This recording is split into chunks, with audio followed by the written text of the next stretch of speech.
55 साल की उम्र में पूर्व बीजेपी विधायक दे रहे हैं 12वीं की परीक्षा।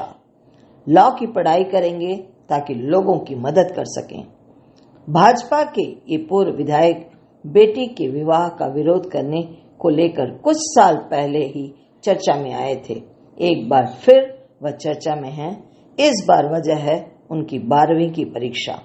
सब पढ़ें सब बढ़ें का नारा लगाने वाले भाजपा सरकार का असर दिखने लगा है, क्योंकि पार्टी के अपने ही पूर्व विधायक अब इसे फॉलो करने लगे हैं। दरअसल उत्तर प्रदेश के बरेली जिले में एक खबर सामने आई है कि यहां पर भाजपा के एक पूर्व विधायक यूपी बोर्ड की 12वीं की परीक्षा दे रहे हैं और आगे कानून की पढ़ाई कर वकालत भी करना चाहते हैं। बता दें कि ये कोई और विधायक नहीं बल्कि वही विधायक हैं जिनकी बेटी ने कुछ साल पहले दलित से विवाह किया था। इसके बाद जमकर उनका विरोध किया गया था। इसी के बाद वह चर्चा में आए थे। शायद आपने सही सोचा, हम बात कर रहे हैं यूपी के बरेली के बिथरी से भाजपा के पूर्व विधायक राजेश मिश्र उर्फ पप्पू भरतोल की, जो कि 55 साल की उम्र में यूपी बोर्ड में इंटरमीडिएट की परीक्षा यानी कि 12वीं की परीक्षा दे रहे हैं। मालूम हो कि विधायक राजेश मिश्र बरेली के बिथरी में एक बार के विधायक रह चुके हैं। इस उम्र में कक्षा 12 की परीक्षा देने के मामले में जब उनसे मीडिया ने पूछा तो उन्होंने कहा कि शिक्षा प्राप्त करने की कोई उम्र होती ही नहीं है।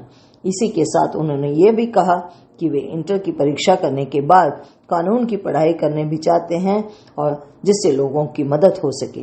इसी के साथ आगे LLB करने की बात भी उन्होंने कही। इसी के साथ वे LLB करके अधिवक्ता बनना चाहते हैं और फिर लोगों के हक में लड़ना चाहते हैं। 2 साल पहले ही उन्होंने कक्षा 10 की परीक्षा भी दी थी।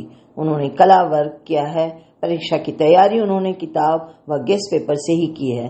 कुछ साल पहले 2 मामलों से बटोरी थी सुर्खियां।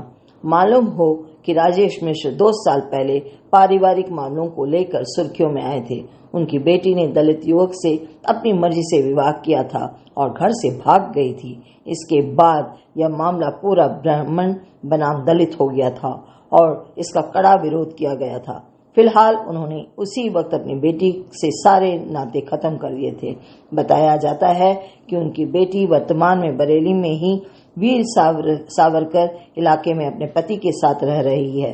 इसी के साथ उन्होंने तब भी सुर्खियां बटोरी थी जब मिट्टी के बर्तन से एक नवजात बच्ची को बरामद किया था।